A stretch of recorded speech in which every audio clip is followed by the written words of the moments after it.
Ladies and gentlemen, welcome to the Kast. Today with me I have Aaron, obviously because the cast is just me and Aaron. We wanted to do this on a weekly basis, but unfortunately it has not been possible I due work. to our... Whoa! That was kind of What? below the belt. No, I'm not saying that. Like, I wasn't gonna knock on you. I was like, yeah, it's hard because well, you work too. Let's put it. I'm just saying. I'm saying schedules are difficult to around. Okay, That's what I but meant. we definitely want to try to do these as often as we possibly can. So here is another one. We have a lot of topics to talk about. Let's see if we can do better than last time when we had like 5 or 6 topics and Yeah. we went through like maybe 2.5. Yeah. No. It was well. That's okay. They were. It was a big. It was important to talk about uh, God of War for 40 minutes. So we had to. It's always important. Whatever we talk about is always important. Come on. All good stuff, man. Okay, but anyways, both me and Aaron were at E3, and today we're going to be talking a little bit about the PlayStation 4 versus Xbox One. I haven't really addressed this topic in my channel just yet because I was waiting on Aaron, so here we go. Yeah, I know. It's been I know we kind of missed the boat on that one. We should have like probably had this conversation like a month after. But now it's good because now there was like not a month after. I mean like a week A month after. after, we're right on time. We're right on time. I meant a week after is what I meant to say. But yeah, so we should have had the conversation a week after. But either way, I'm still on the fence about between the two consoles. I mean, I know you're not as much of a console guy because you're mostly PC, What? but What are well, you you talking are. about? No, You have a what? I have You a play, PC and a PlayStation. I know I you have a play a lot PlayStation. of PlayStation games. I know. Well, you played The Last of Us, and I know you played the other stuff. But I'm saying, like, primarily, I mean, like, I don't know. I I don't have a PC right now because my PC is fakakta. So but I was gonna say that I'm still on the fence a lot about it because I feel like everyone always underestimated Microsoft in terms of like in this current console generation, right? When the Kinect came out, and I kept telling people, I was like, guys, I'm telling you, I think the Kinect's going to sell a lot. And they're like, oh, it's just a stupid gimmicky thing. And then lo and behold, it sold like gangbusters. And then, this year I'm like, yeah, I don't know, guys. Everyone wants to poo-poo the fact that I mean, the thing is like, yes, as a pure gamer, I'm more attracted to the PlayStation 4 just because it seems to cater to gamers. But at the same time, I kind of feel like there's a lot like basically Microsoft looked at excuse me, basically people's behaviors online, and they're like, yeah, most people use it to watch TV and do all these things, and they're like, here, we'll give you what you want. And they really just suffered through I mean, the biggest guffaw that they've kind of suffered through is their it's just the PR. It's just the way that they've been perceived as like, this kind of monolithic, horrible EA-esque company because of the DRM practice, and then they reversed it. So I don't know. I think that's kind of. I think but I'm still on the fence about. I think Microsoft is actually doing really well in terms of like they've got a lot of great licenses. They've got. I think they have a huge, they have a huge fan base, and it might have dropped off a little bit. But I think that like when the time comes and it's like November, I think people are actually. I think you'll be surprised. I think the PlayStation might win out a little bit in terms of just popularity, but I still think a lot of people. I don't think it's going to be like. I don't think it's going to be like David and Goliath in terms of sales. I think that the Xbox is still going to do pretty well, and I'm still kind of interested. I think there's a lot of cool exclusives, but that's my take on it. What do you think, Rui? Here's the thing. So I've been more of a PlayStation guy ever since I kind of got into consoles. And recently the main reason why I kind of stuck with the PlayStation, I mean apart from all the Microsoft crap, because to be completely honest, I don't go after like just looking at the negatives of it. It's like to me I try to wait out the positives of both systems. And then we'll see if the negatives are actually going to make any difference or not. And here's the Sure. thing. The biggest thing for me is PlayStation Plus. PlayStation Plus is a service that has amazing value in my opinion. And I've been using Agreed. PlayStation Plus. You get a ton of games. I have so many games. My PlayStation's full of games, and I don't even have all the stuff in my Plus thing. I don't have that installed. Like I have a ton of it installed. I have to basically uninstall whenever I want to play a new game. I have to uninstall something because it's just chock full of games. There's even games now that I own both on PlayStation and on PC because of that. And that's one of the big things for me. It's like, I'm going to go into PlayStation 4. I already have PlayStation Plus. So it's kind of a no-brainer. And then I'm looking, because I'm in Europe, I'm looking at the Xbox Live service. And in Europe, in particular, there is almost no value to having Xbox Live. In my opinion. What do you mean there's no value to having Xbox Live? Because you can't take advantage of any of the... Exactly. Like, what do you get for having Xbox Live in LA, for instance? Well, right now, I mean, it's mostly just the gaming service. That's what you're You paying mean the for. multiplayer?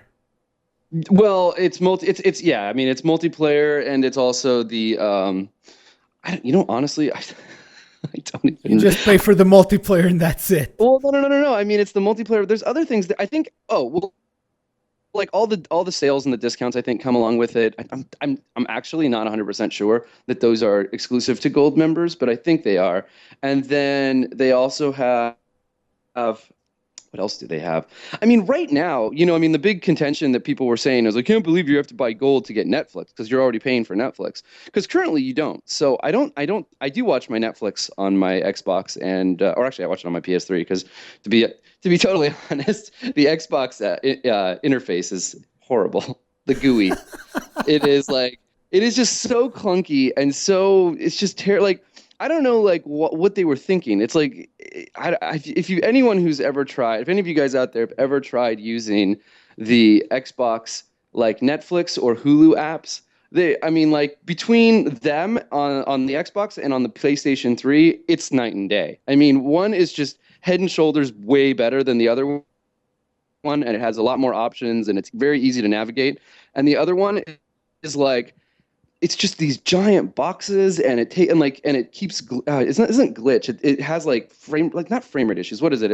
It's unresponsive. It's very unresponsive. It's very clunky. Getting to what you want to get to takes 10 times longer than it would on the PlayStation, just because the way that you move the cursor around to select shows and movies is just it's terrible. But that being said, hopefully they'll improve that.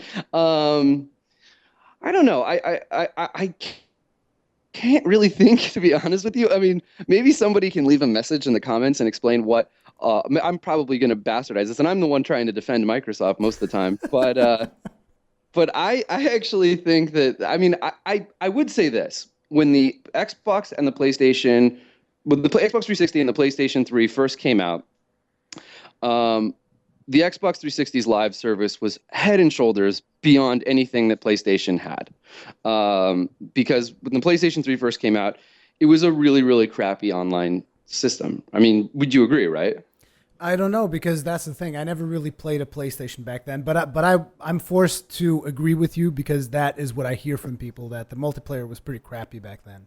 Yeah, I mean, it was because of third-party companies like GameSpy and other people like that basically created a whole bunch of netcode that fixed. I mean, PlayStation 3's online servers and stuff. I mean, there are no PlayStation 3 online servers, right? I mean, there are, but they're not for use for gaming. All the gaming ones were created specifically for all those games.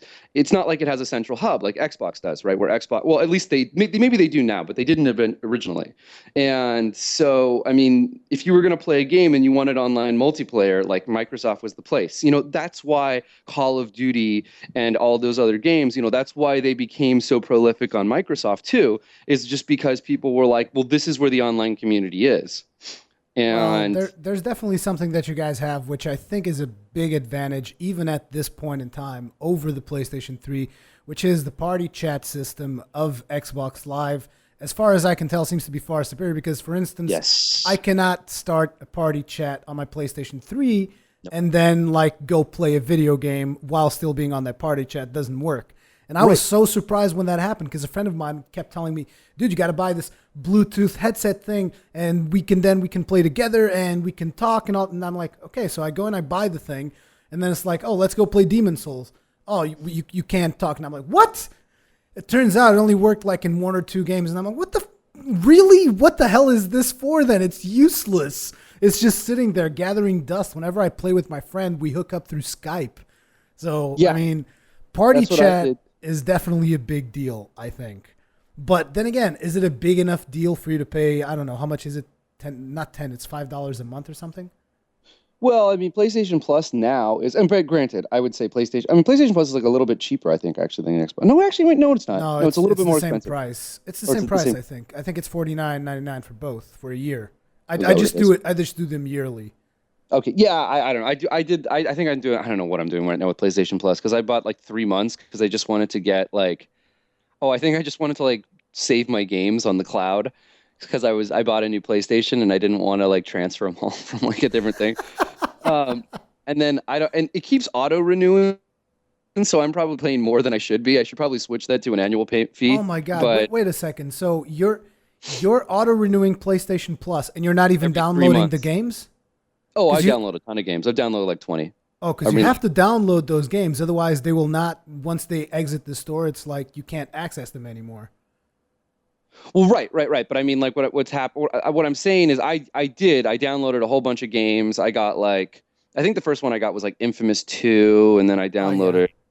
I just downloaded Battlefield 3. I know that's like everyone is like it's like super old, but I never got into those games. I never got into Battlefield. I never got into Call of Duty. I got into Call of Duty like a couple of them. I don't really particularly like Yeah, the Call of Duty tell me games. about it. I bought Battlefield 3 mostly to play with Sidestrafe, and it turns out he didn't really like the game that much at start, so he never played. And I'm like, well, that's pretty cool then.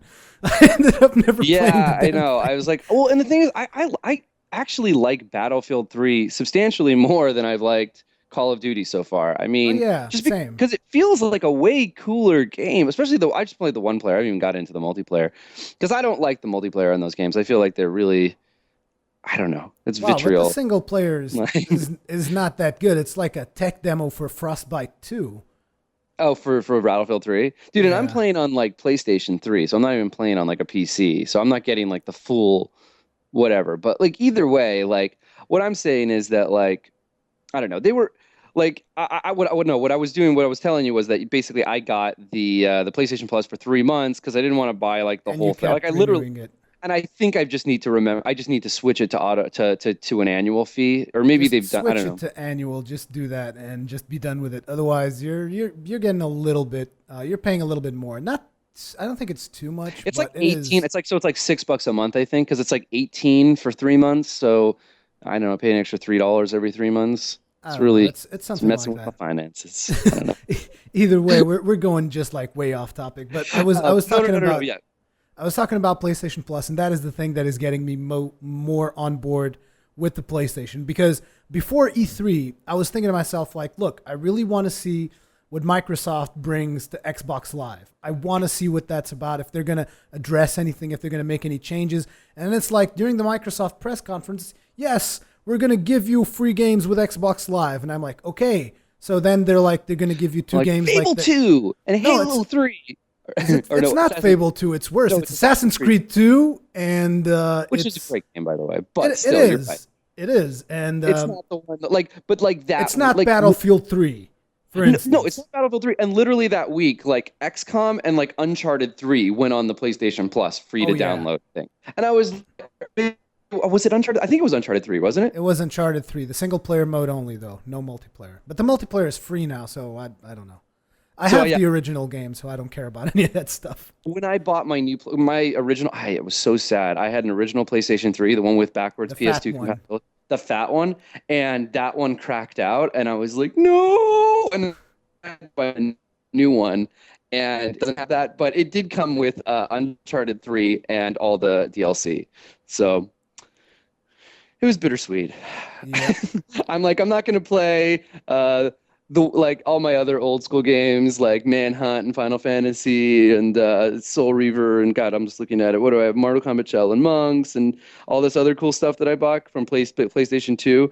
And then I was like, but I get Uncharted 3, and that's a pretty good game. So, but But no, yeah, I was that ends up being the thing. I mean, Xbox Live still not compelling enough to me, especially in Europe, because I mean, you guys are going to have all kinds of cool stuff for okay. your people who follow like the NFL league and all that other jazz, and like your See, I don't special. follow the NFL league, but I will say this, for instance, right? Check this out: is that one of the other things that Microsoft kind of the is kind of in the lead at is about getting these licensed things. Like they have HBO Go, they have Skype, they have Twitch, there's so many. They're like a lot of the services that people are using all the time are exclusive right now to Microsoft, right? Like Twitch is on Microsoft. Oh yeah, that's a big deal. I'm not sure. It is I'm not sure if it's been confirmed or not. If the PlayStation is going to be able to do Twitch or not, or if it's going to be exclusive.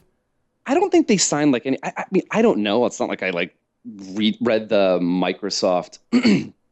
Like I don't know what their deal is with it, but right now they have it, and I know PlayStation doesn't. And PlayStation is going on this whole like we're community oriented, So it's kind of a weird thing right now, right? Because the thing is that Microsoft seems to have the stranglehold on all these really cool third-party pieces of software like But Twitch. I mean, PlayStation is also going to have like that Facebook and Twitter and all that jazz. That's all going to be. That's going to be on both.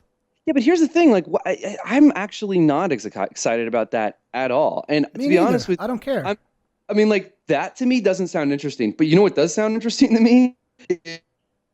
Is What? being able to, like, stream to Twitch while I'm playing a video game. Like, without, like seamlessly. That is pretty awesome. And that's a Microsoft thing. But that's the thing. I'm not sure if that's a Microsoft exclusive. I'm not sure yet if the PlayStation doesn't have access to Twitch. PlayStation doesn't have it now. That's what I found. Unless they announce it between now and the release date. I don't think they do.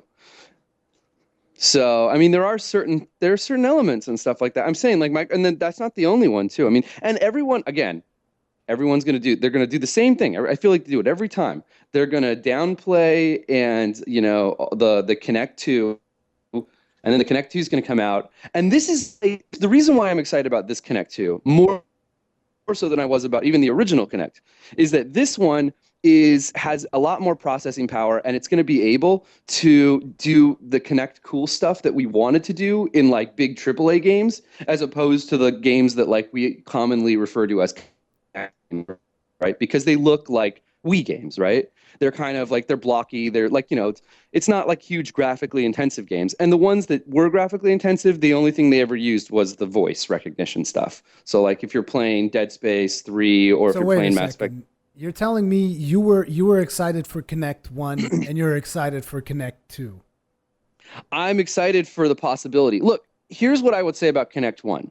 Here's the big downside of Kinect 1 is Kinect. The Kinect as a piece of hardware is basically what it is this amazing piece of technology that no one knows what the hell to do with, right? I mean, that was the biggest problem is that, like, first of all, you couldn't make games like big AAA games for one of those things is that you couldn't make AAA games that were like Kinect type games because not everyone had one. But now everyone's going to have one. And I'm telling you, those kind of games, like the stuff that they wanted to do with it, like I don't know if you remember when the Kinect was first talked about, but they had these really cool ideas Project and like Natal? it was, well, yeah, when it was Project Natal. Remember what was you know what Natal means, by the way? What is Natal means Natal, Christmas in Portuguese, by the way. Okay, I'm pretty sure that is not. I think that's what they were going for. That was their intention when they named it, though. I think it also could mean like, I don't know, who knows what it means. It could have been like Steve Natal who worked on it, and he was like, let's call it Project Natal. But and maybe his last name is Steve Portuguese Christmas, but I don't know. Anyway, so Wait, but there was actually someone who worked on Kinect who was called Steve Natal. This is important I now. made that up. I'm not. You made it up. Okay. I'm saying it could have been. I don't know that that's the case. I'm saying, like, I don't think it meant Portuguese Christmas. But anyway, I was going to say, yeah, I think everyone always downplays it. But the thing is, the original Kinect sold like gangbusters. People went out and bought it in droves. I mean, this one is coming with the console, and yes, it's raising the price tag $100, which is really a sticking point. But you need to understand something. People bought into it because of how new it was. Oh, it's a new shiny toy. I want to go get it. It's got a lot of promise. Hell, I was excited for the Kinect, and then I started seeing what came out for the Kinect, and I was like, oh my god, this is horrible. There was one AAA game for the Kinect too, because the stuff that you were originally excited. I'm telling you why. Because the stuff that you were originally excited for is going to be totally possible now with the new one. I mean, I think that they're going to be able to like look.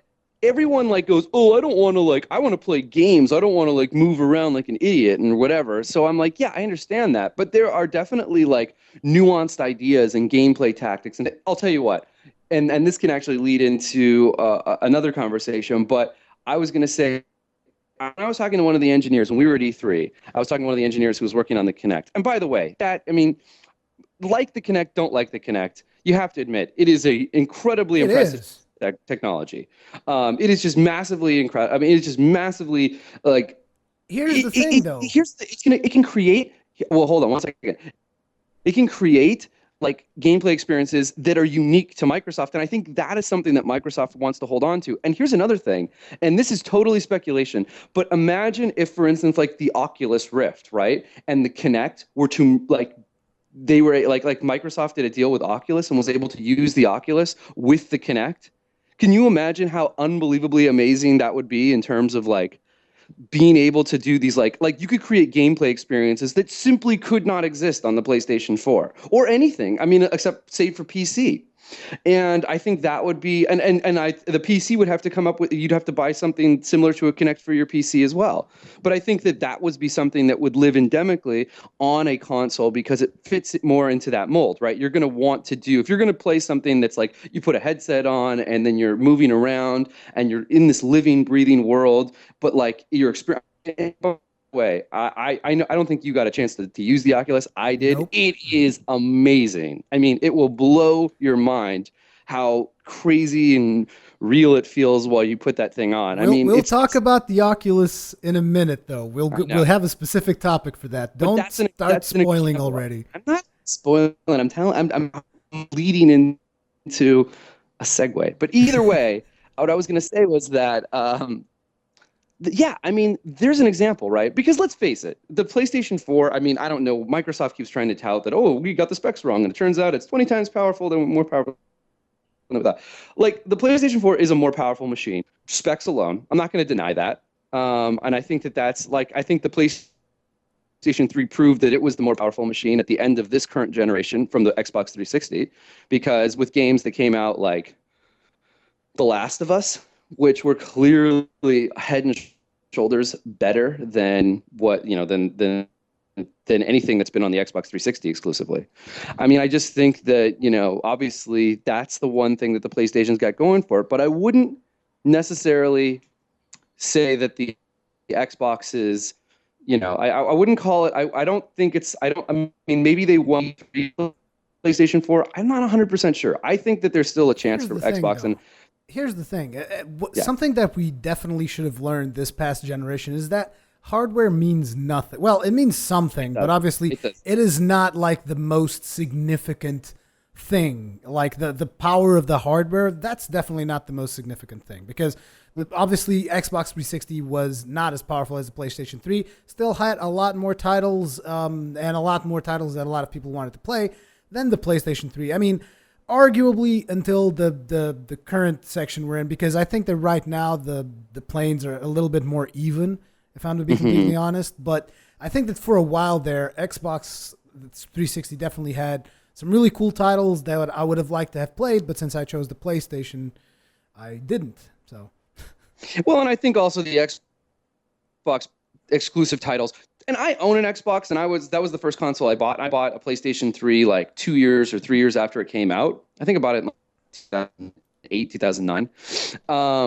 So the thing is, like, but the exclusive games that came out for the PlayStation were clearly more interesting to me than the exclusive games that came out for the Xbox. I mean, I like Halo, I like Gears of War, but those not like why I bought the console, I liked Fable more than I liked any of those games, but to be honest with you, I mean, like, besides the exclusives, there was also better third-party support, like games that were ported onto consoles, like most of the time, would run better on an Xbox 360. This is 100% correct, because Microsoft like had a kibosh on that whole, or not kibosh isn't the right word. Microsoft basically had a stranglehold on that whole thing, where they basically. Yeah, I mean, like they like for instance, like Call of Duty came out, and it's Call of Duty is a bad example. Let's do another one. So for instance, Grand Theft Auto is a great example. I mean, that was built for the Xbox 360, Grand Theft Auto 4. And that one, and that's a game that I don't know if you remember this, but during the development cycle, it got delayed for about 5 months. Not surprising. It's Rockstar. These things happen all the time. But one of the reasons is because the game was developed for the Xbox 360, and because the cell processor had such a different architecture from the Xbox, which I think was just an AMD, or I can't remember what it was, but it was basically that's what ended up delaying the process, and that's why a lot of these games like generally tended to run better on an Xbox, even though the Xbox had less processing power. Yeah.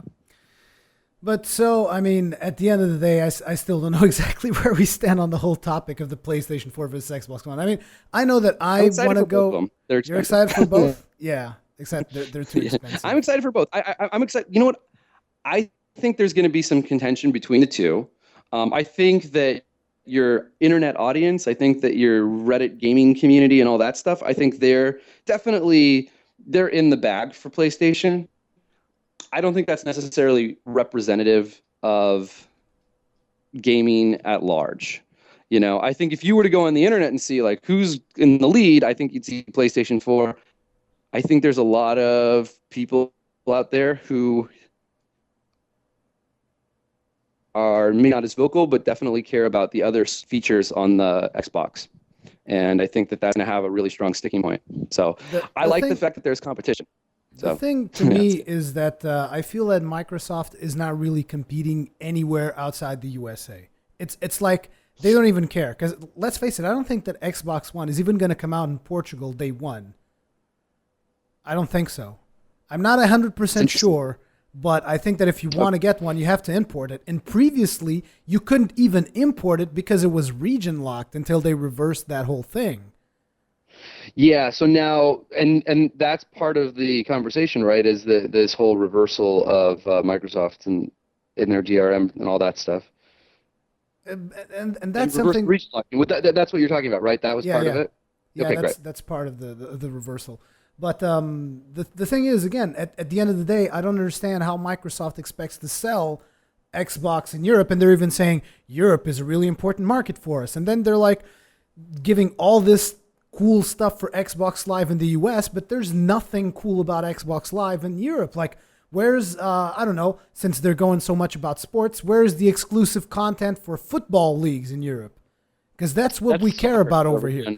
Okay, soccer for Americans, fine. You play it with the foot, it's called football. Dude, listen, you don't have to explain it to me, all right? I get it. It makes more sense. I don't know why we decided to create American football. Like, why not just call it something totally different? American handball. That would make more sense. It's mostly used with your hands, yeah. But I don't know. I didn't come up with the name. I agree with you. I don't know, but I mean, hey, look, there's 4 months between now and release. Is there? Oh yeah, there's still time for them to say things. I mean, especially because now we're gonna have Gamescom at the end of August, so who knows what's going to be revealed there about the Xbox One. So yeah, and then PAX Prime is at the beginning of September, or the end of August, the beginning of September. Do they also do like press conferences in PAX Prime? No, PAX is so the difference between I think they're actually kind of similar, but PAX Prime is very much it is very much a consumer convention, and it caters. I mean, they're very kind of antagonistic even to the idea of people coming in on the business end of things. It's really about, like, if you're media, they don't want you to be like biz dev or anything else like that. It's like they really want to keep it closer to like media people and fans, really. I mean, it's really what it's there for is people who are just really big enthusiasts of the games. So you get E3 earlier in the year, and that's the big business and media conference, and then you do PAX Prime at the end of the year, and that's the one that really focuses on, that's the one with all like the cosplay and more game stations set up for people to actually sit and play. A lot of times there was cosplay at E3, which I found really weird. I was like, why the hell I don't get it. Yeah, but that was like super limited. I mean, there was like maybe like 1 out of every like 2,000 people was a cosplayer, whereas in like I think it's like 1 out of every like 30 people, and like PAX is like cosplaying. I'm just curious how those people even get like badges to go. What for E3 or Yeah, for cosplayers. I mean, Oh, I mean, but that's a big part of it. I mean, I think they have like cosplaying like tournament like competitions and stuff on there, and they do like they in do all kinds of E3. stuff. No, not at E3. I'm Yeah, talking that's what I about. was talking about. I was talking about E3. Oh, How do oh, people get badges to go to E3 as a cosplayer? That's just weird to me. you can't. I mean, well, I think some people are. They're probably, they probably signed up for it and went through media, and they just happen to be cosplayers. Um, there's someone actually I work with who's a cosplayer, and you know, also works with me. So like we can, it's kind of interesting that I mean, she doesn't cosplay when she goes to the conventions now, but I'm just saying like that's a possibility, right? Like people can do it. Yeah, yeah, I Um, guess. it's not as frequent. I mean, like PAX is about like those kinds of people. It's about people that do cosplaying and that kind of thing. So it's a little bit it kind of it's a little bit more endemic to that kind of ecosystem. But no, I'm excited. They'll probably have what usually PAX is like. You hear about the games at E3, you play them at PAX. That's usually the trend, I think, is that So there's more. you're gonna be playing Dark Souls 2 at PAX? By the way, I have been playing Dark Souls. I know you'll be super happy about it. Oh, I why are downloaded we it for even talking $10 on. about? Why are we Why are we talking about talking? anything else? We're talking about anything else. Yeah, and I was watching your I think it was your new game plus 7 too, and then I realized like I'm like million miles from anything But like being excited. But you don't want to do New Game Plus 7. Trust me. I don't even think that, to be honest, New Game Plus 7 is not even that much fun. well, here's the deal. I'm still in my first playthrough, and I'm just going through. Who did I just beat? The Bell Gargoyle. Bell So Gargoyles. Yeah, that's pretty good. that actually, by the time I was actually leveled up, they were pretty easy. Yeah, I mean Like, they're not that hard. You know why that boss is even there? It's a reference to Demon Souls. You have played Demon Souls, right? No, not sure. yeah, I did, but it was I You have didn't it. I have finish it either. I didn't finish it. I got through, like got really hard, man. And I was just like, and Demon Souls was a little bit more like I like the way that they have it set up so that you can level up your guy like in between like level. There's more like checkpoints and things like that, which is kind of nice. It's not. It's the other way around. There's more checkpoints in Dark Souls. That's what I said. Oh, okay. Oh, Sorry. I mean, oh, sorry, maybe I. Anyway, I don't know. Oh, I'm all mixed up now. But yeah, what I was basically saying was, yeah, in Dark Souls, there's more checkpoints in it, which is kind of nice, so you can like level your character up. Demon Souls was just bad because like literally you have to go through like an entire level and then get to the boss. Like at least in Dark Souls, they put you like 3 rooms away from the boss before you have to go into it and fight him. Well, Like there in most of Demon Souls levels, there are shortcuts, but that's beyond the point. But let's get back on topic. We keep just completely derailing. But that's okay. I Uh, mean, hey, listen, this is that's we're no. But I was anyway. So I was gonna say, yeah, I did play Dark Souls. It was on sale, but after that, yeah, I don't know. I mean, I don't remember what we're talking about. yeah, it's fine. Let's talk about the Microsoft's reversal thing. That I think we've kind of established that I'm more of a PlayStation 4 guy, especially being in Europe. I think Yeah, people will well, most that's likely tend towards PlayStation 4. In the right. US, Xbox One sounds kind of like a good deal because it's got all that other stuff around it. Well, what But about HBO? Do you guys are you like I love HBO Go. I Watch Game. You don't watch Game of watch Thrones, TV. right? No, I don't You watch don't watch TV at any all. TV. Yeah, nothing. No, see, I love Zero. Game of Thrones. See, like I'm super excited. Like I get to watch Game of Thrones like usually earlier than it comes on HBO normal because like HBO Go just as soon whenever it comes on. So the East Coast one, I can watch it. Boom, done. Kind of I nice. probably would love Game of Thrones as well. I think it's going to be coming out soon in Portugal, or it's It's already basically out. yeah. It's basically like the film like the TV version of Dark Souls. Just think of it like that. That sounds like a really good thing. I'm gonna have to check that out later. But Anyway, yeah, you're going with the Xbox One. I'm going with the PlayStation 4. But I'm you're gonna not get a going with place. the Xbox One. You haven't made up your I mind yet. have not made up my mind. No. I am still on the fence. Right now, I'm There is probably still hope for leaning. you, my young one. No, here's what I'm. I'm an apologist for the Xbox right now, but honestly, like I'm probably like just games wise, I think I'm more excited about the PlayStation 4, just in terms of like what's going to come out for it. Not even what's been announced, just what will eventually come out for it. Like I'm excited about the prospect of a new Uncharted game on PlayStation 4. I'm excited about the prospect of a new God of War game on PlayStation 4. I'm excited about like all of their exclusive games. Infamous Second Son looks awesome. That's not a launch title, but it looks great. There's a ton on that front, and Xbox has some great ones too. Like, look, I love Dead Rising. Dead Rising 3 right now is an Xbox exclusive. Titanfall looks cool. I mean, I'm not a big like that team. Is the old Call of Duty team, Respawn. not a Respawn. It's what is it? It's Danny. God, I can't remember their names. But yeah, those two guys, Zappella and yeah. Anyway, they're they are.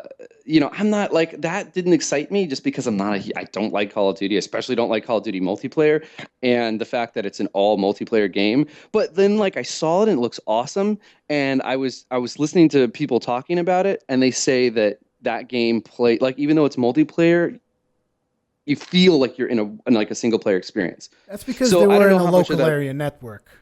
Just wait until No, you but get that stuff over the internet.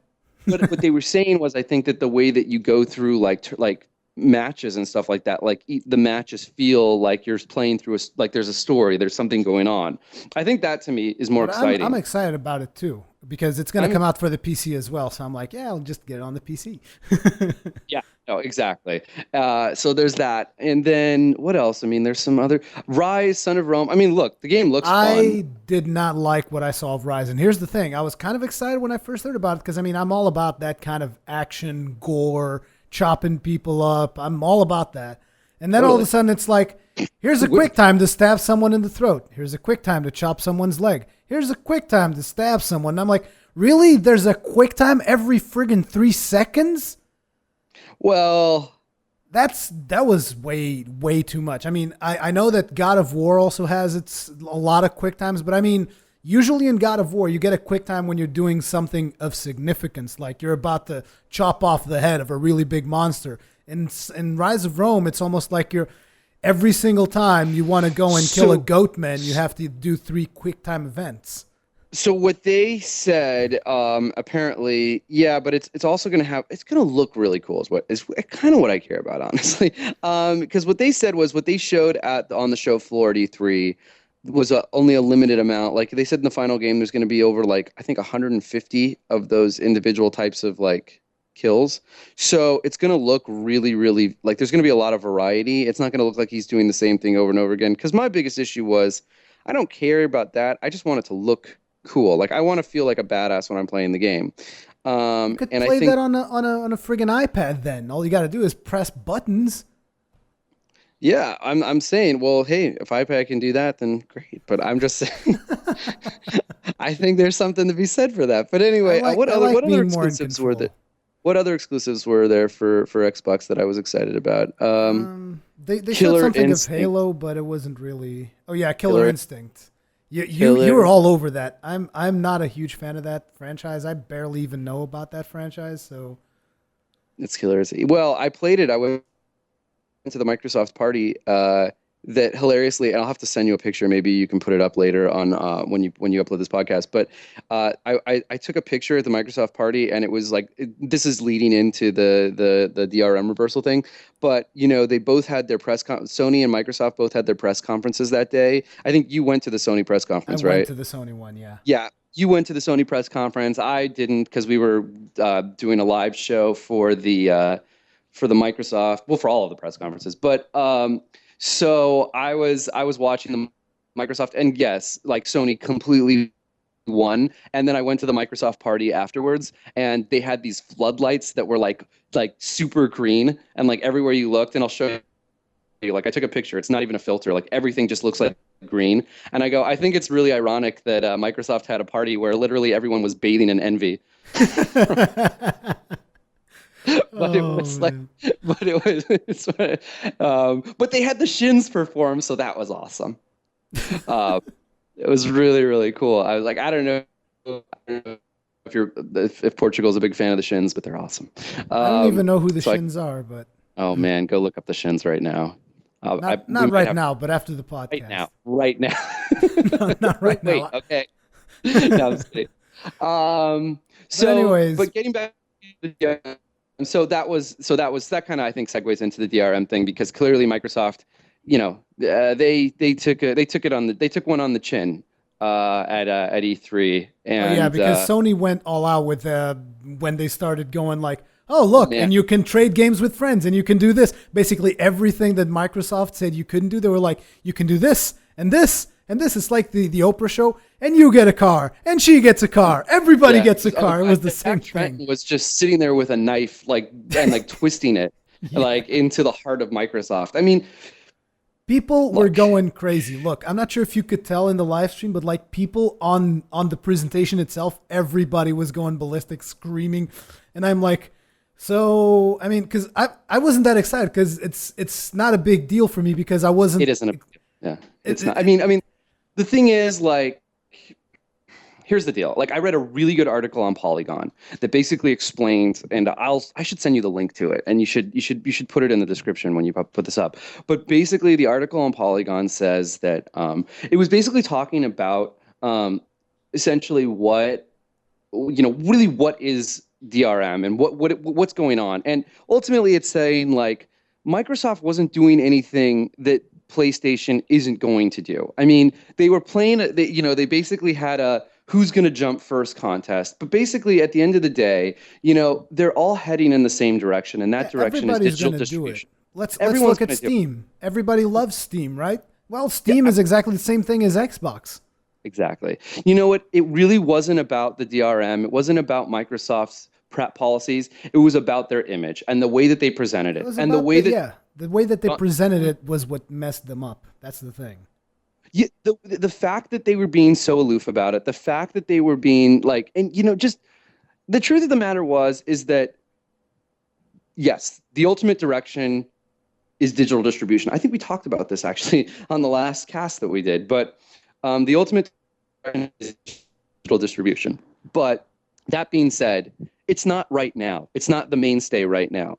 So PlayStation realizes this, and eventually they're both going to head in this direction. But what Microsoft did was say, "Oh, hey, well, we'll just get ahead of the game," but they didn't really consider how that would affect a large percentage of the consumers. And I think And that there's also something that I feel is important, which is, I mean, sure, I agree with the fact that like there's a lot of cool things about digital distribution, but there's also absolutely something else that I feel is like not everybody in the world still has a permanent online internet connection. That is just a fact.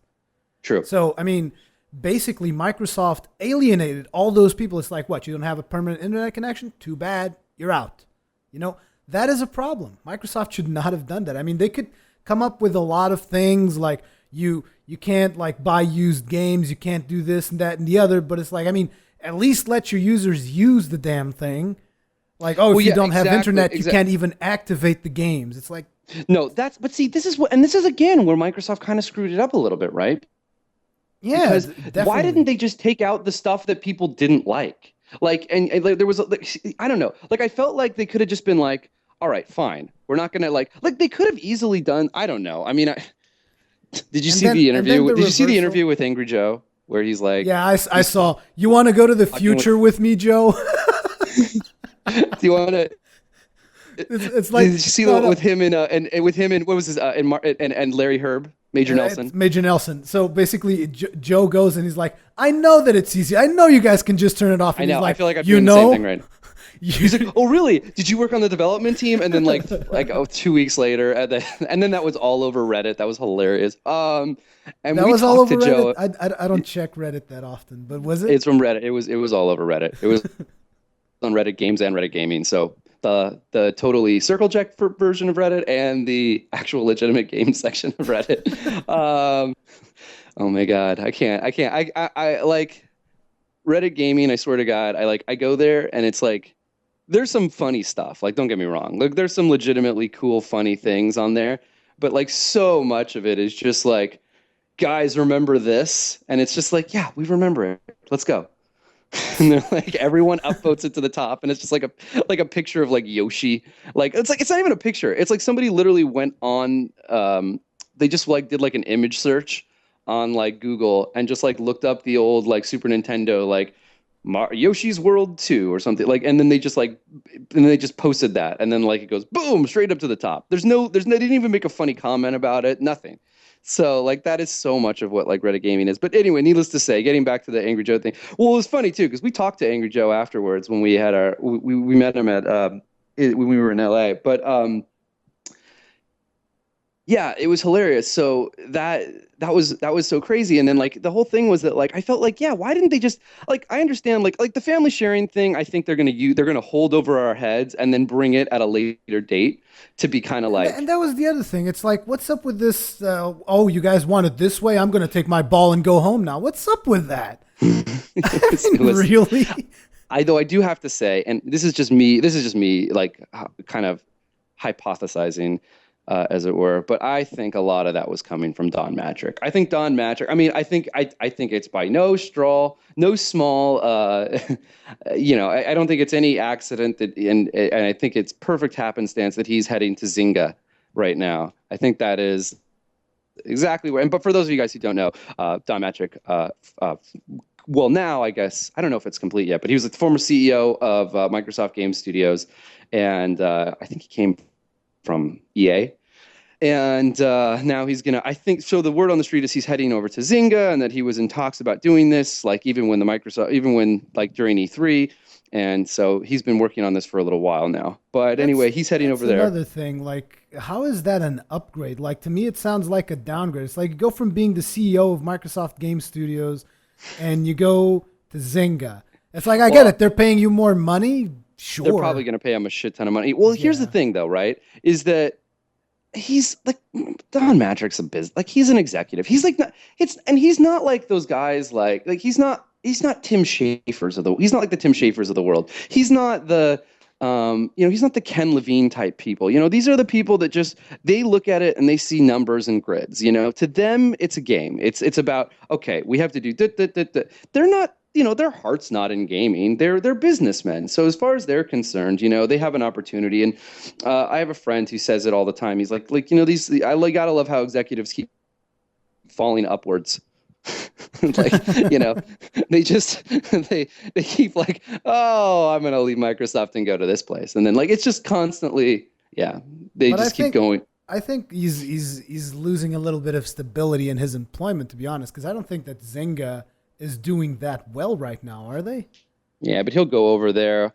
He'll get, he's probably going to reformat with the way that the company, he's going to restructure the company, probably do a whole, I mean, I don't want to get into a whole long conversation about Zynga. I don't really know much about mobile gaming, but I mean, I'm sure he's going to go there, restructure the company, change the focus, do certain types of things differently. And then, I mean, from what I can understand, it sounds to me like Zynga needs anything at this point. Like it's been run by a bunch of like crazy baboons who are just like spending money like it's going out of style. So I think that what he's going to do is basically just come in there and rein in some of the craziness that's going on, because I think that their like operating costs are like way above, like 200 million above where they can actually afford.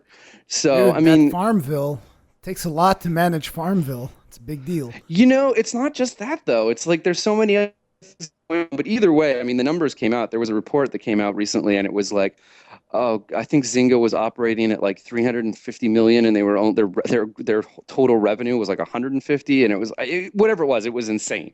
They were way overboard. I mean, they were in dire straits from what I can understand. So I think that it was actually a really great animatic that there's like a cartoon that someone did of like Don Matrick. Like it's like a 3 pane cartoon of Don Matrick basically like on a ship, and it says Microsoft on the sail, and he's like, oh, it caught fire. He's like, I gotta get out of here, and then he jumps ship he goes to another ship, and it's Zynga, and he's like, see you later, suckers. And then like the Zynga ship is about to be engulfed by a giant octopus. Oh man, that's hilarious. That is a very good description of what's happening. Yeah, I thought that was hilarious. That was really good. I think it was a Dorkly comic, actually. I love Dorkly, but yeah. So that was really funny, but basically, I don't know. I think, look, getting back to sort of the DRM side of it all, I don't know. I'm not.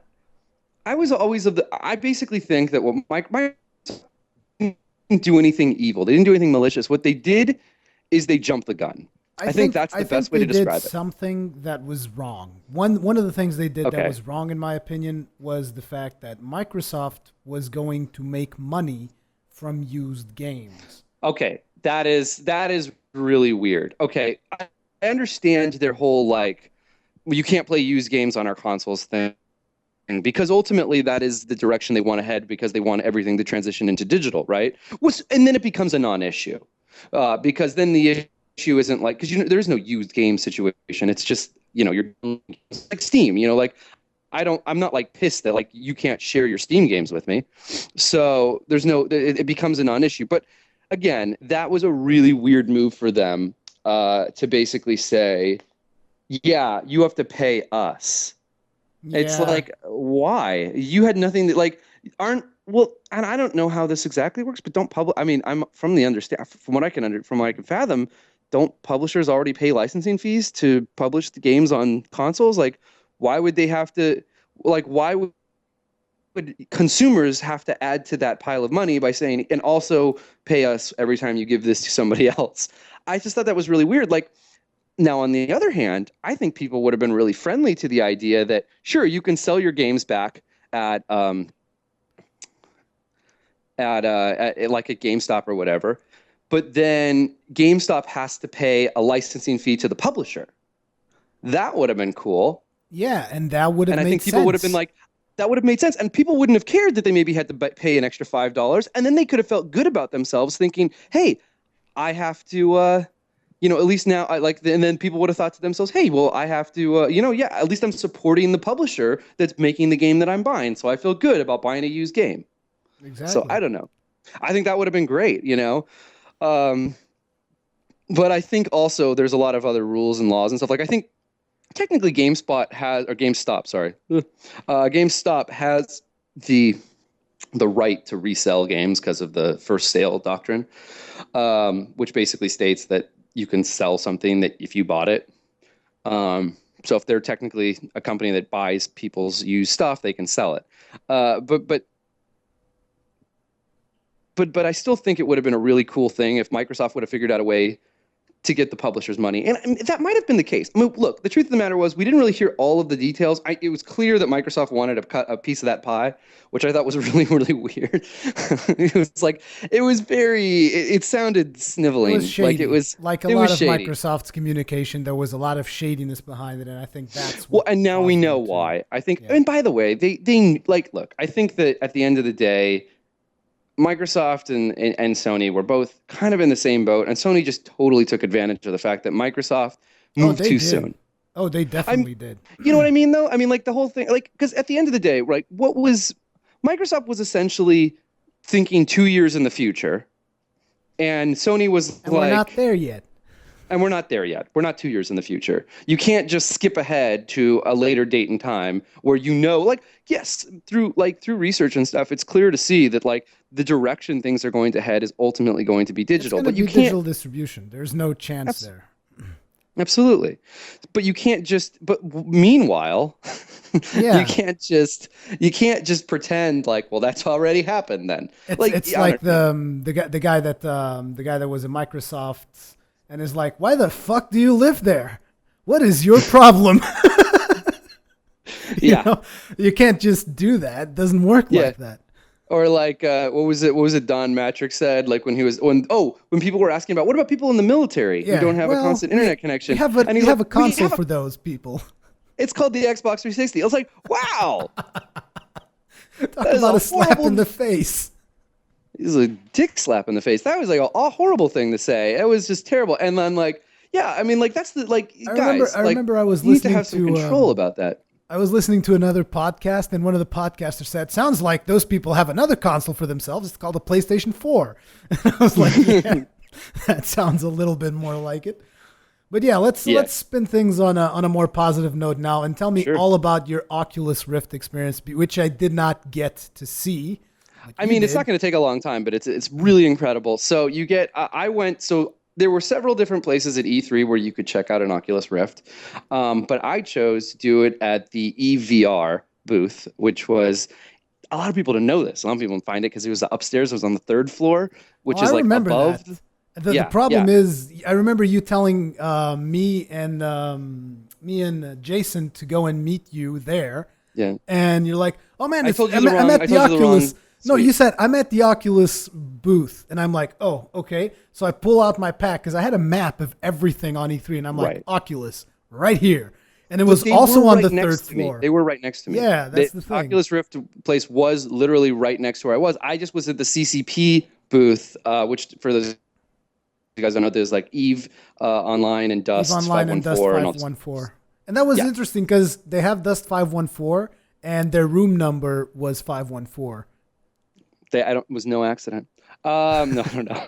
But anyway, so we went and we did that, and I was checking it out, and I played EVR, which I don't know what the whole game's gonna look like, but this particular part of the demo they had you set up with the Oculus Rift That's has not even a you. game yet. They don't even know what it is.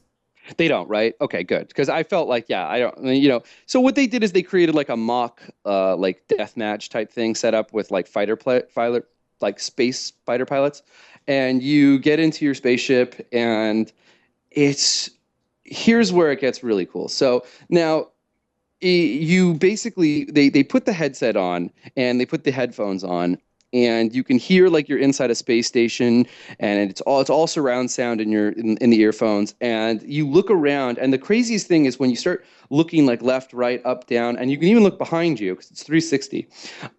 You can see you're in a cockpit and you're looking all over the cockpit. When you look down, you can see your body.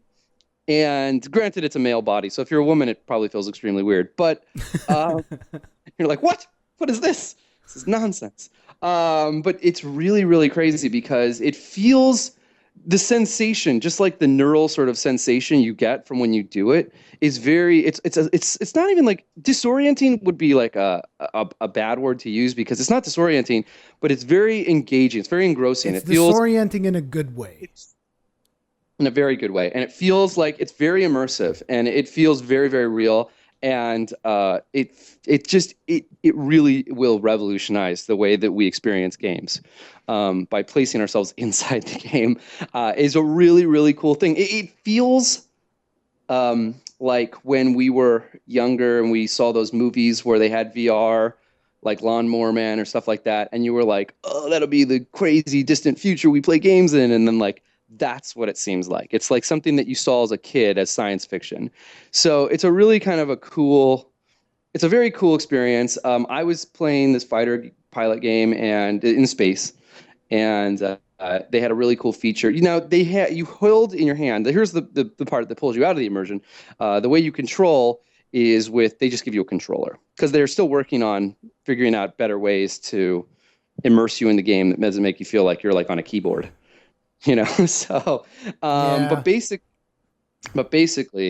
what comes, and that's why I was saying earlier it would be really cool if they figured out a way to blend the Kinect with the Oculus because that would be awesome. But anyway, so while you're flying these jets you can look around and you can actually aim with your head, which is really cool. And so you can like you like hold a button on the controller and then you look around, and as soon as you like, and you're really, by the way, it's really easy to aim with your head because you're very much in control of your head, as it turns out. So that's really nice. And so I was like, you can focus on these ships, and then you just like release the button, and you can send all these missiles. But the really crazy part is when you started realizing like all the amazing things you could do, like aim behind you, like if there was a guy like on your tail, on your six, as it were. And you were like, you could just look behind you and then like release the button, and you're sitting down, but it sure as hell doesn't feel like it. It feels like you're like in the ship, and well, you're still sitting in the ship, but either way, it feels like it really feels very immersive. It was very, very cool. It was an extremely cool experience. I was the only thing that I did try on the Oculus, but I went back there 3 times, so it was You very, very. scumbag. I did. I went back 3 times. I kept bringing new people. I was like, You "You guys never got to see took this." me. God damn it. Dude, I hate I you. know. I tried to take you. I tried to tell you where to go, and then it was too late. And then Jason said that you guys were going to go, and so I was like, "Great. Well, you're taken care of." Yeah, we tried, but it didn't work out. They gave us the runaround. They're like, "Oh, we're kind of full right now. We can't really help you." And Yeah. it was pretty, but it was great. It was really fun, and So I'm really looking was forward. the motion like one to one, like completely one to one? Like you would move your head, you would instantly get a response from the. It sure felt like it, but who knows? Probably not. It can't be one to one, right? Because it still has to kind of I mean, but it feels pretty close to it. And it's not in 1080, right? Now they're working on the new Oculus that's going to be the Yeah, but1080p. that's the dev kit though. The Oculus that you were wearing there, I think, Is was the probably the dev kit. The dev Yeah, kit has what? lower resolution than the It final does. version will have. And if you're a developer and you want to have access to one, apparently they're really easy to get your hands on. You just call, you have to, it's You three can hundred just buy dollars. them.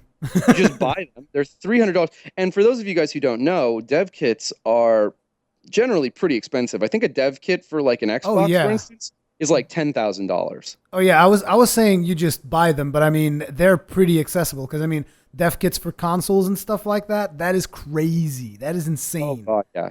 You can't get like a PS3 dev kit and an Xbox 360 dev kit. I saw Oh, the PS3 one once because I wanted to. It was back when I was thinking, oh, I need to do video capture of consoles, and it's like, oh, it doesn't seem like I can actually capture the PS3 properly. At the time, I didn't have a lot of experience, so I was like, well, maybe there's get a this dev thing kit called a dev kit. Apparently, you can do it a lot easier through there. I'll just get one of those, for and then ten it's like thousand dollars or it wasn't whatever it that was. much. It was like 4,000 euros or something, and then but even then, it was like, what? four It's like ten thousand thousand euros. dollars. I'm just kidding. But yeah, no, it was. Well, it depends on what you get too. There's different kinds because there's the ones that like the publishers have, and then there's the ones for like other develop. But yeah, like there are they one. Well, if you were, I don't know how recently you were doing this, but like when they originally came out, they Long were like time ago. 15,000. But anyway, it was crazy. I really enjoyed the Oculus. I'm looking forward to it. If honestly, my dream, and God, I just hope someone hears this, that is that they can figure out a way, because I would buy it. Like, there would be no question in my mind. If they could figure out a way to merge the Oculus With with Kinect, Connect. Yeah. I am so into that, right? I don't even care. I would pay all my rent money and just be like, and just tell my landlord to suck it for a I'm gonna day. live in the Rift now. I'm going into the rift. All right. I'll see you later. And then he'll be like, all right, well, you have to not do it here. And I'm like, fine. And you just see this homeless person sitting outside of my apartment building With an Oculus Rift on his face. with an Oculus Rift. I'm You're like, like, yeah, I'm in sure, the it doesn't Rift. rain. But oh man, it was so cool. I really enjoyed it. I'm probably more excited than most people, but I love this kind of stuff. Tech to me is like whenever there's something new and innovative, I'm into it. So Yeah, I so wish I it's could have seen it, but unfortunately, it was not the case. I blame you no, for everything, but it was a good one. It was very cool. What else? What else is going on? well, I had a topic of multiplayer technologies, but we've been dragging on for a while here, and I think that this is a topic that I wanted to talk in more detail about a lot of things that I saw at E3, but we'll leave this one for the next cast. In the meantime, what was your top game at E3? Just one. Your top E3 game. Oof. Well, I didn't get to see as many because I was Yeah, busy, I but didn't get to see as many either. So but from what I saw, geez, top game, that's a tough one. I don't know. I yeah. There was definitely games I was super excited for, right? I mean, here's the thing. I mean, it can't be something predictable. Like eitherwise, you might just say like Killer Instinct, and I would just say like Dark Souls 2. So I mean, I'm not gonna say Dark Souls 2. Okay, you know what looks interesting to me?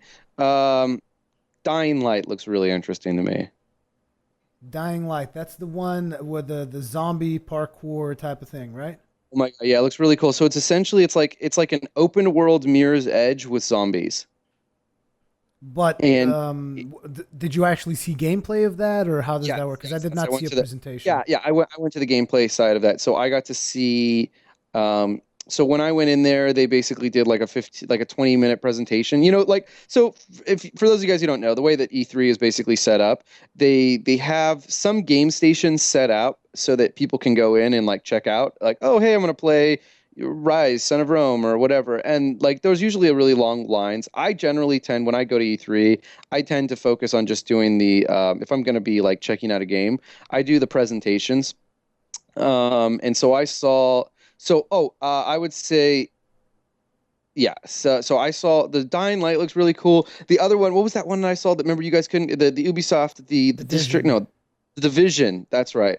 That looks really cool. And this is another thing that really excites me, is the fact that I think it has a I'm actually I think people are going to downplay this too, but I think another really big exciting thing for me is the second screen stuff, especially with the Division. I thought was really cool. There was a guy with like an iPad playing simultaneously, and he was controlling a drone that hovers above and was like healing his units and doing like support stuff. You actually got to see that during the presentation? Yes, Because that is in the official like gameplay video that they released, but they were actually playing it at the presentation. they did a lot of things. Yeah, it was really Okay. cool. So that was really interesting. And he was like, he's healing me, and then he's doing this, and he's like, yeah, it was really interesting. And then top three. The next one, the last one, I don't know. Go with something somewhat more. I didn't say top three, but fine, keep going. It says that on the written thing that you sent me. Check the last version Oh, did you on change it? Skype. Oh yeah, I changed it. Are you sending me stuff? Because okay, I can't see it. But anyway, Oh yeah, I keep forgetting to tell people. Aaron is actually doing this podcast on his iPhone, which is why you can completely complain about his audio. yeah, But there's nothing really we can do. It is the only way we have of doing this cast. So it's either this or nothing. slumming So, it on the cast. But but anyway, no, but go ahead. Tell me your top three then. okay, fine. And the last one I was going to pick something a little bit more unconventional, but I thought was really cool. And that, by the way, I didn't get to see Thief, which is one of the few games I really wanted to see. But I didn't get to see Thief. But the one that I did see in the Square Enix area was Murdered Soul Suspect. That one looks really cool. I think that could. I don't know. I mean, we'll see what it ends up being like. But I thought the concept is really cool. The premise of that game is that you're a detective and then you get murdered like within the first like 5 minutes of the game, and then or at least that's how it seems. And then you're a ghost and you're trying to solve your own murder. And there's all these really cool like, and you're talking to other ghosts, and you have all these like little mini missions. You walk through walls. You have to avoid these like demon spirits that'll suck you up into the after, like the nether realm, or destroy your soul. And then like meanwhile, you're like you solve these crimes by these really unconventional methods. Like he's a detective, but he's like a ghost detective now, so he can like see residue, and then like he has to like he gets these like flashes of things, and he has to put them all together, and then it's really really interesting. Like it looks So it's very unique. CSI Undead. CSI dead, not undead, Oh yeah, dead. just dead. Actually dead. CSI dead, actually dead. CSI actually dead. Yeah, because he's totally dead. He's a ghost. Because undead means right, you're like you should be dead, but you're not. It's like a zombie or a vampire or something. Anyway, what was your what was your I just have one game because I mean all the other games that I saw I saw a lot of amazing stuff. Dark It's I mean obviously Dark Souls 2 is amazing, but I can't say Dark Souls 2 like I said earlier because that's just way too predictable. I would say the game that probably surprised me the most was Witcher 3. Witcher 3. I didn't get to see that in the presentation, but it looked really Oh cool. my god, Witcher 3 looks amazing.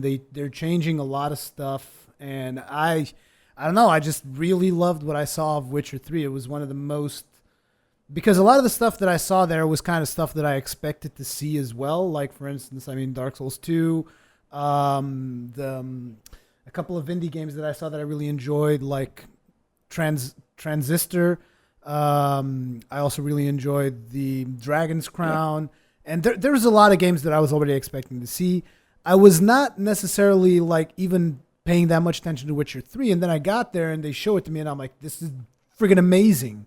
You Like, played Witcher 2, right? oh yeah, all the way.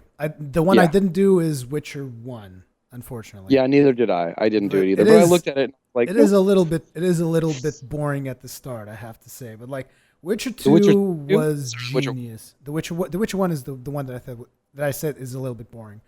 But The Witcher 2 is genius. I loved every single bit of it. Apart from the fact that I always say this when I talk about Witcher 2. I think I found some kind of a glitch in the game. I think it might have even been patched. But like the build I did was really overpowered. Like I did a build where I just went for that sign that gave your character a shield, and then I invested everything else in sword play for more powerful sword. And What difficulty level did you play on? Because there's like the difficulty really ramps up in that game. I think I did hard, the one above normal. I don't know if it's hard or whatever they call it. I think Really? that's what I did. Yeah. Because I did that like you know how they do that like, hey, let's test your skills and see how good you are at the very beginning of the game. Yeah. Oh, they do that now? I don't think they did it Yeah, yeah, back yeah. when I It's started like playing. go to the arena, friend. It's like good luck in the arena, and then you go in there and then you fight a bunch of guys, and based on how well you do, they determine what difficulty you should play the game at. Oh, that's And I genius. did it, and it's all basically was like you suck, so you should play on easy. No, they I did. was They like, didn't hey, I did actually. pretty good. I beat like three guys. They're like, yeah, you're terrible. I'm like, okay. I'm like, well, They I actually tried didn't. really hard. They didn't have that. They modified that game quite a bit. I mean, there's the enhanced edition now, which they gave to everyone for free, which I thought was like amazing because nobody's giving anything to anyone for free in this industry nowadays. I got the enhanced edition because I bought it on my Xbox. I actually also bought it on my PC, but then I had to give my PC back. Um, so now I have a crappy PC, which is why I don't play games on PC that much. But what was in the enhanced edition that I wouldn't have gotten normally? I don't know. There were like additional quests. I never really played the enhanced edition. I know I got it for free, but I never really played it. But they say that they changed a couple of quests. They added some more arena stuff that you could do. They probably added that difficulty selection thing that you just talked about because it wasn't there when I Oh, started. So there there was you a lot of go. stuff. And they also got rid of the DRM, which was a really big deal for CD Projekt Red. They just Oh, became shit. anti DRM, like because of what happened with Witcher 2. Are you familiar with what happened on the PC version of Witcher 2? No, tell me what happened on the PC version of Witcher 2. So basically, the game actually ran considerably slower exclusively because of the DRM.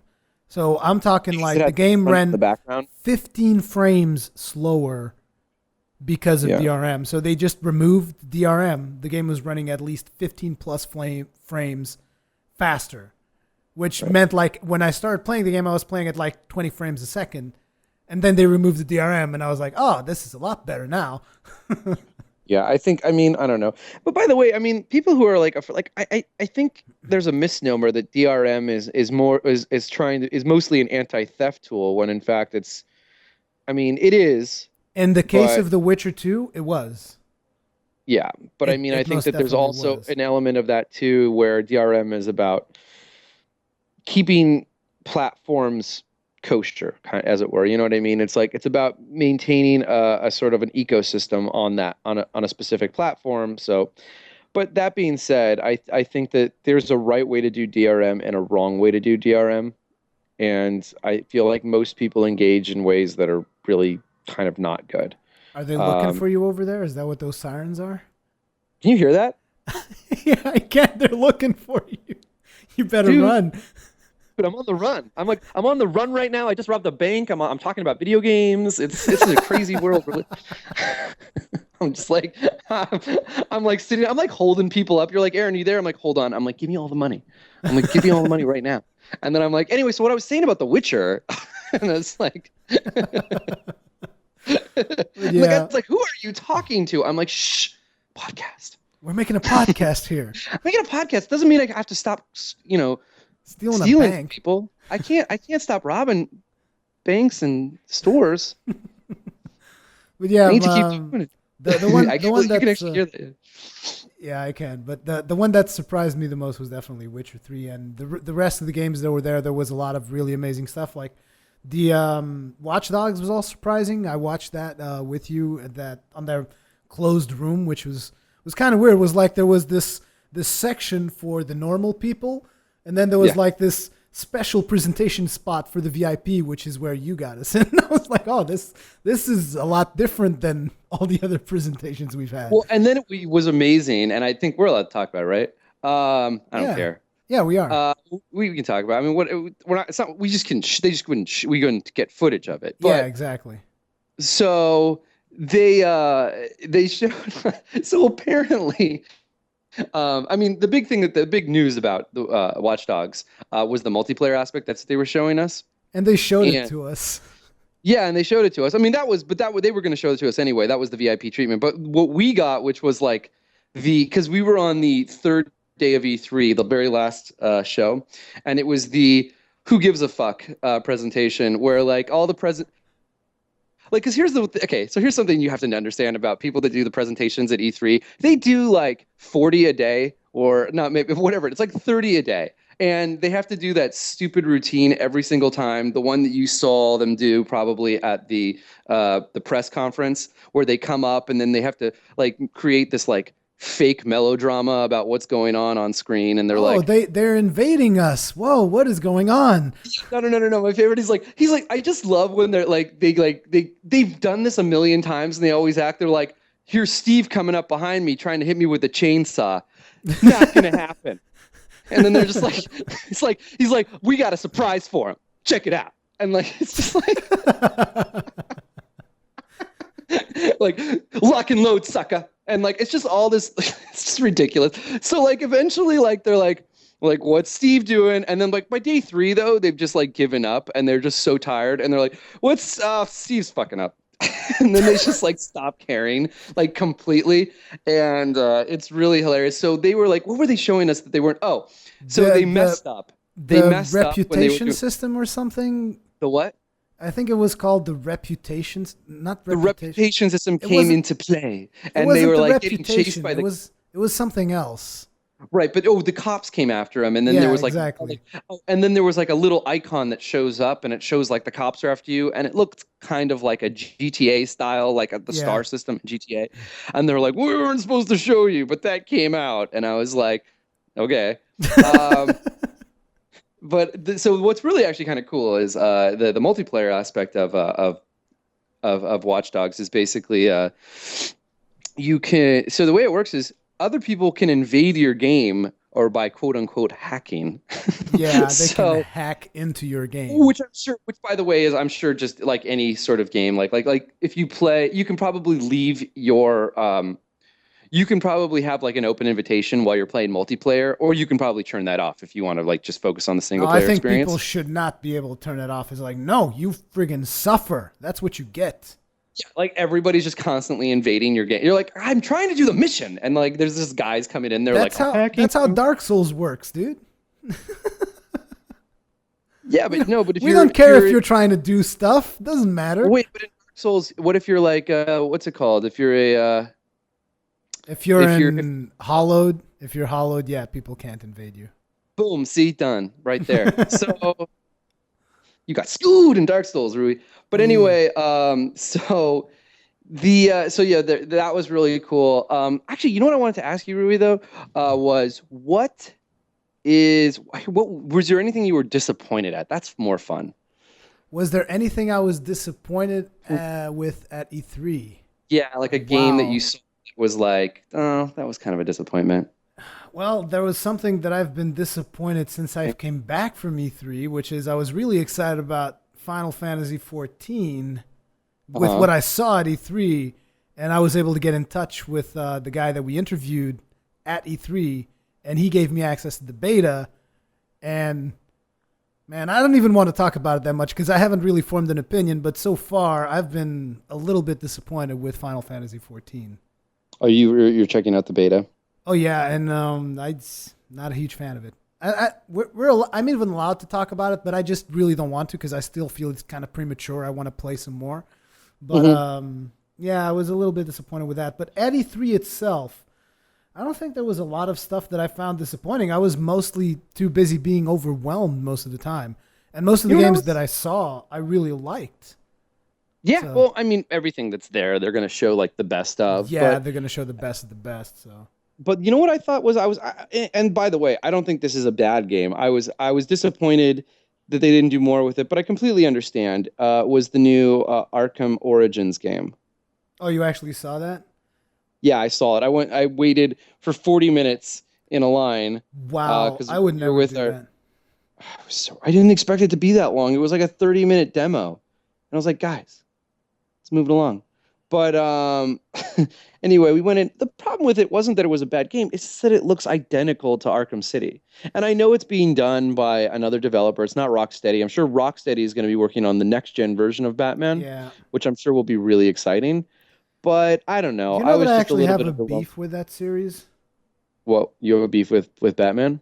No, with Batman, with the Well, you Batman shouldn't have beef. Arkham series. Don't have a beef with Batman. He's very Yeah, dangerous. Batman will mess you up. But That's right. the thing is, I had a beef with it because I started playing Arkham Asylum. Is that the first one, right? That is A friend correct. of mine got me to buy that because he kept saying, "Man, this game is so cool. You gotta try it. Gotta try it." So I try it, and I'm like, "Yeah, the game actually is kind of cool, except for the fact of this blue vision thing that you have to constantly use, thus Yeah, but they denying fixed that you in the Arkham City. amazing graphics because the game has amazing graphics, amazing visuals, and but I always felt like if I'm not in this blue vision, You I'm miss it. missing out. I'm Yeah, missing that out was on the big stuff. that was the big criticism from the first game. But the second game, they did it so that it wasn't like it didn't shade everything in blue. It just showed you where things were, I think. So you Because a just lot of turn it people on all the time, or how does that work? you didn't need to turn it on as much, and also because the second one was a little bit more open world, and also I think when you did it, what everything didn't fall under a blue hue, so you could still kind of see it would just highlight people's skeletons. Yeah, So, but I don't either know. way, yeah, I take your point. That makes yeah, it was this gorgeous world that you spent most But of the time anyways, looking through it, and you're saying it was the biggest disappointment for you because it looks the same. because I didn't feel like they did really much innovative. Like it looks like it's the same. It looks like it's It's DLC Arkham for. City 2. It looks no, it's It's or even Origins. worse. No, No, it looks I like it. mean, like it looks like it would be Arkham City 2, or you mean like in terms of not innovating enough, or Arkham City No, it looks 1.5? like yeah, it looks like it's DLC for Arkham City. Oh wow, that's even worse. That's like the worst thing It's you like could it's say just about a game. it looks like they added a couple new things here and like when they do those presentations at E3, like when I saw Arkham Asylum and then they showed me Arkham City, I'm like, whoa, they really improved on this game.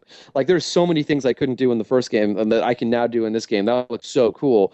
And then this one they showed it and it was like, yeah, here's like all the new stuff you can do, and it's like here's a new weapon you can use that ties people together. I was like, okay, and what else? And they're like, there's like, oh, well, the detective mode's a little better. And I'm like, okay. And so it's just like new enemies, and it's just like I don't know. And I'm also not super excited about the storyline too, just because it's like I don't know. It's just like I wanted them to move forward. I'm like they he finally defeats the Joker, and oh, spoiler alert, in Arkham City, and I was like, oh, cool, we got a new villain. So I don't.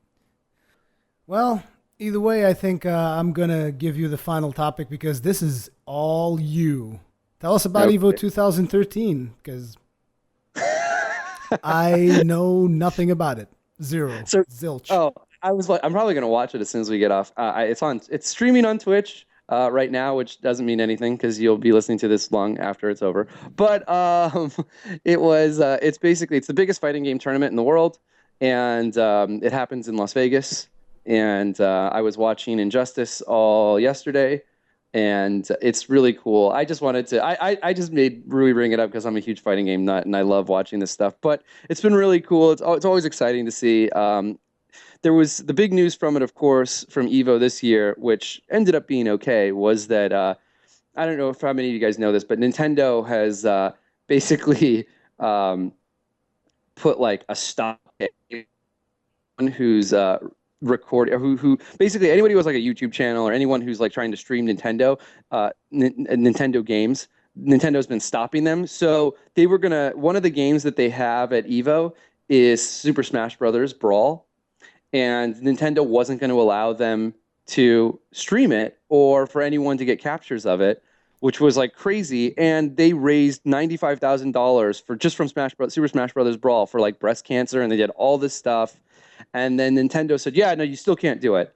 And then they received this huge. There was like a huge influx of like just they had a petition that was signed by I don't know maybe like I don't know the number, but it was a lot of people. It clearly was enough. And then 3 hours later, Nintendo reversed their decision. So for those people, maybe there's some hope still out there for Nintendo things.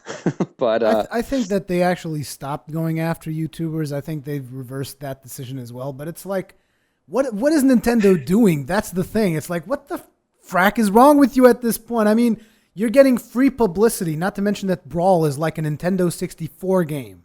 It's not even a Wii game. Brawl was a Wii game. It was originally released. No, wait, but it's not Brawl that they. No, but that's the thing. At Evo, they're not doing Brawl; they're doing Melee. Oh, was it? Or was it Melee? No, I think it's Brawl. No, anyway, it's so Melee. That would be GameCube, not N64. But either way, GameCube. But what I was going to say, I'm schooling you. Take that.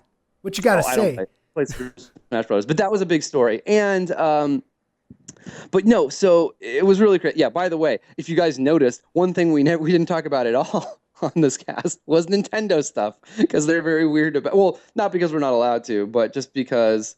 Honestly, I don't know. If we can talk about Nintendo, it's really easy. Basically, Nintendo had absolutely no developers there.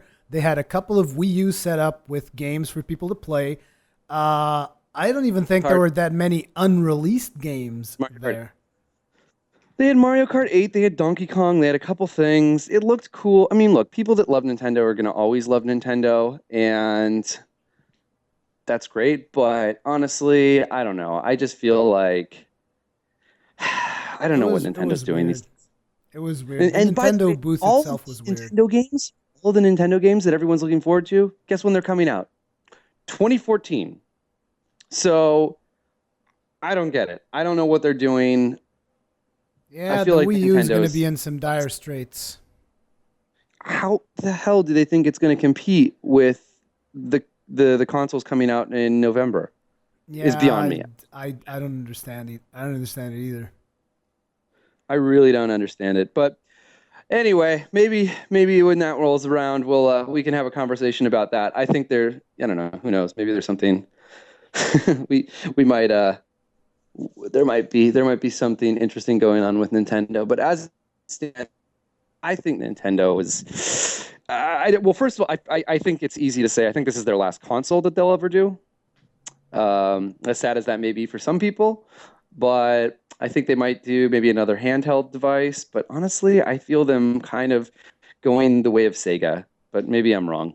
I hope I'm wrong. I like them, but I think I have to agree with something I saw Adam Sessler say in some random show. I don't remember where, but I saw Adam Sessler basically said a lot of people at Nintendo need to just be fired. Like the top management of Nintendo, which is just making all the wrong decisions. Yeah, I mean, they're just making all the wrong decisions. They're basically cutting themselves out slowly of the competition.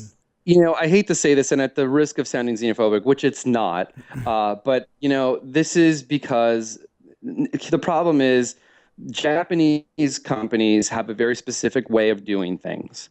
And, you know, it's very different from, they're very insulated. Sony's Japanese, though. Sony has an incredibly, but Sony is very westernized. Sony has an incredible, like, they understand that their market exists primarily in America. And by the way, if you listen to what Ken Kutaragi was saying 4 or 5 years ago, I mean, this is crazy. I mean, like if he would have gotten away with what he wanted to do, you know, PlayStation would have been in dire straits. It's, you know, like who's the one right now that's heading up all the development on PlayStation right now? I can't think of his name. What? Mark Cerny. Yeah. Mark Cerny was talking about, and it's insane. There's stuff you can look up online, but basically Ken Kutaragi was like, no, we don't want to do this. We want to do this. And he's like, definitely not. Like, it was just, I mean, there are certain things that like, and they're amicable to that. And I feel like Nintendo is not. Nintendo is like they're just an old fashioned Japanese game publisher that really has not transitioned well into where the current gen consoles and now everything. I've always said this. The Wii should have been the Wii U. Like basically the console that the Wii should have been the Wii U. They never should have gone with some middleware thing that basically used the technology of the GameCube and then just added like the funny support stuff. Like if the Wii U had come out 4 or 5 years ago, I think Nintendo would be in much better shape. But it's like they were making money off those Wii's. They made a ton of money off the Wii's. But They I think that they created a needed new to realize market.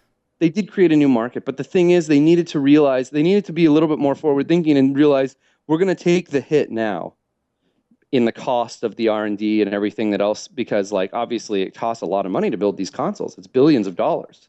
Yep. But they would have been able to do that and then earn it back. I mean, look, Microsoft and Sony both lost a ton of money on the development and the R&D of the Xbox and the Xbox 360 and the PlayStation 3, and they lost money per console sale too. The Wii U, I think, was the only console that actually was making money at the time. So, They but made it back through software. but they made it back through software, and they made it back eventually through everything else. Xbox Live, PlayStation created a lot of, there was just a lot of ways that they ended up making back that money. And Nintendo really should have been a contender. It should have been there should have been three consoles that were going against each other. But again, the other thing that Nintendo has not going for it, the thing that's really kind of working against it, it's horrible relationships with third-party developers and publishers. And I think Ubisoft, look, people are pulling out left and right. And the fact that like even now Ubisoft might be pulling away from them a little bit, I think that's going to pretty much seal the deal with Nintendo. And I think Nintendo will still exist, but they might be making games like Sega does for the consoles that we have now. Yeah, I think that might be the thing that goes out for Nintendo. But anyways, we've been well over 90 minutes at this point. So Have we? oh yeah. I think it's time we wrap this up. Oh, it's just over 90 minutes. It's 12:30 for me. Yeah, it's a little over 90 minutes. If people can hear us ramble for 90 minutes, then I'm proud, and I think we've made a good job. Yeah. Yay us. So this has been Rurikhan and Aaron bringing you guys the Kast. All right. See you guys later. Later.